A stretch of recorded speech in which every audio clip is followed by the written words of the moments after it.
So do you have real estate questions? Today I am going to tackle the top 5 questions I get just about every week. That is coming up next. Stay tuned.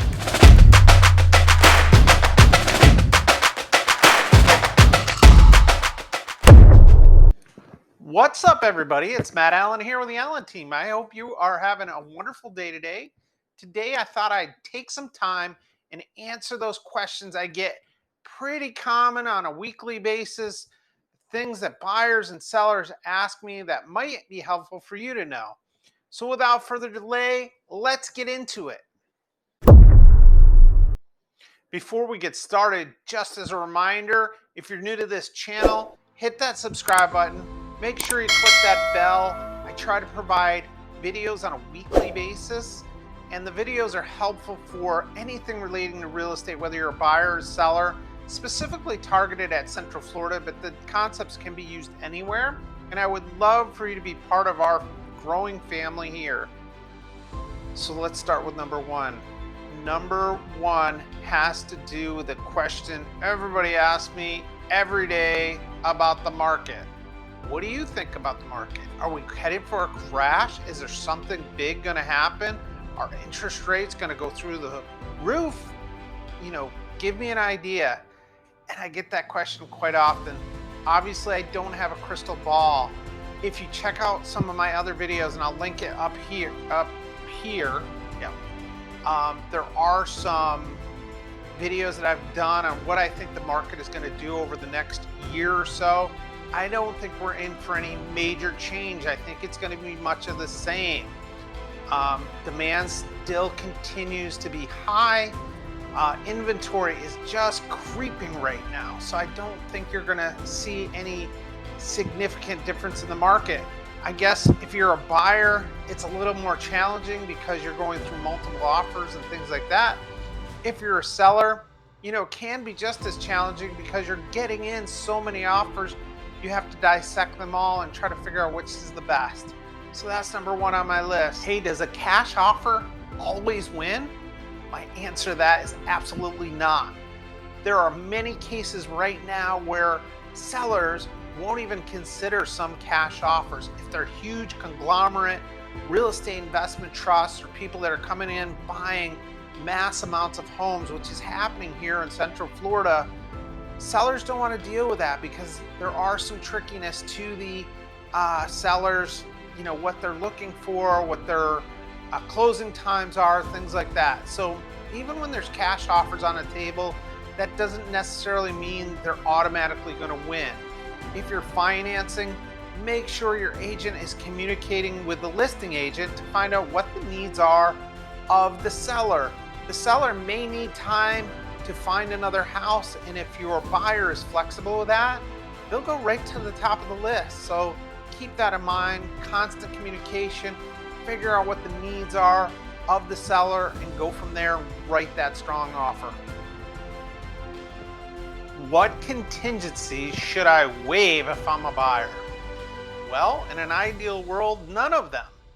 But unfortunately, there are becoming situations where you may have to give up on a few things in order to become the winning contract with a house. Now, the things I would start with is having a modified appraisal contingency if you are financing. If you're cash, just go ahead and get rid of that appraisal contingency altogether. That makes you stronger. Adjust your inspection period times and your closing time. Any contingency, try to shorten it up as much as possible. That shows the seller that you're willing to get through everything quickly and be ready to close at the time you guys have selected for closing. Now, a lot of sellers right now are saying, well, you need to give up your inspection contingency. I will set my thoughts about that aside, depending on the market you're in. I know that could be one that people are doing. I, however, do not suggest doing that.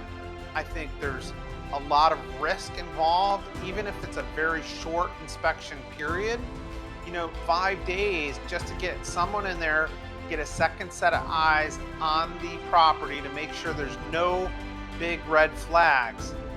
If you're waiving that contingency altogether, you're basically taking the risk that the seller is selling you the property, with any kind of condition that could be there that they're not disclosing or they have disclosed, whether it's a roof, whether it's plumbing, whether it was a leak. That can come to bite you with insurance and things like that. So make sure, you kind of work in that order. All right. So the next one is for you sellers out there.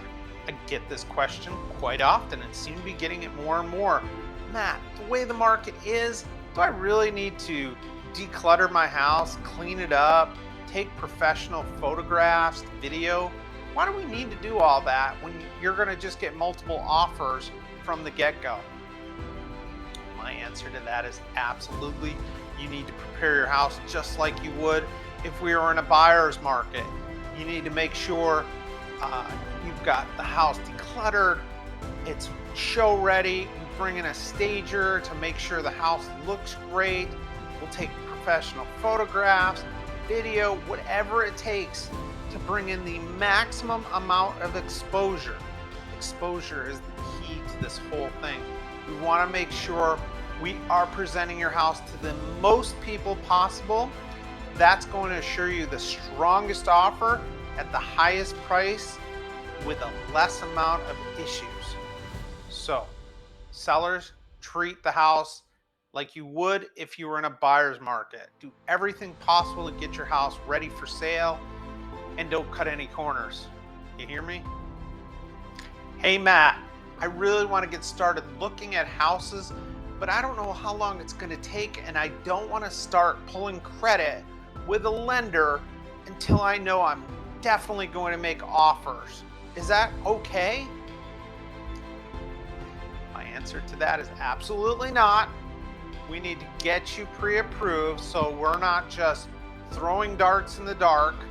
We need to make sure we know what your target price is, whether it's a range. I need to know that as an agent so that when we're trying to find something, we know exactly what you're qualified for, especially in this market, because you're going to get a very, very short window of time to put an offer in on that property. So we want to make sure you are set to go. So as soon as that property is the one you go, let's make an offer on that one immediately. And when I say immediately, within 12 hours, we need to have an offer submitted on that property. That includes the full contract, that includes a pre-approval letter, that includes me discussing everything with the seller to find out what the listing agent, to find out what the seller is looking for.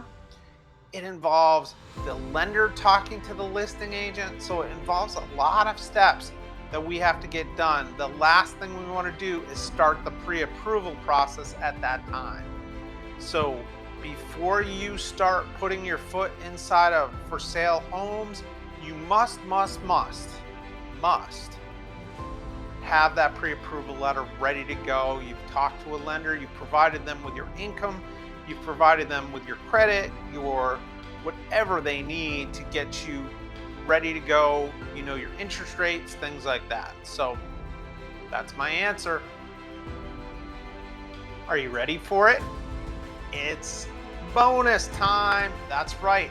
I try to provide a bonus answer to you to provide just an extra bit of knowledge in your brain. You're welcome. Insurance. When do I get it? When do I start looking at it? And I kind of allude to this in a lot of videos. It used to be an afterthought. 5-10 years ago, we would mention insurance usually 10 to 15 days before closing and say, oh, don't forget, you need to get insurance bound in order to satisfy your mortgage requirements. And it was never an issue. Now, I as an agent, start looking at a house from the time I see it in the MLS. How old is the roof? Does their disclosure have any information that is going to affect insurance? Because it's become such a big deal here in Central Florida. Now, elsewhere, I can't really speak to, but here in Central Florida, it is of utmost importance. that you look at those things from the very moment you are starting to look at houses.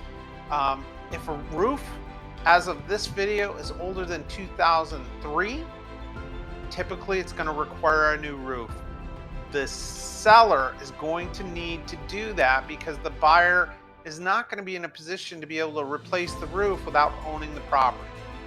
So that is a big deal. Things like air conditioners, plumbing, electrical panels, all that has to be looked at, and that may not happen until the inspection period. Again, why you don't want to waive your inspection contingency, but it's something to keep in mind. You absolutely need to get started on insurance from day one. I really hope this was useful for you. I enjoyed it. If you have any questions, as always, drop them down below, send me a message, whatever works easiest for you, and we will see you on the next video. Bye-bye. I don't remember what the bonus was. Hey, we're not done yet. Check out the video over here on 5 pro seller tips when you're getting ready to list your house. Thanks again.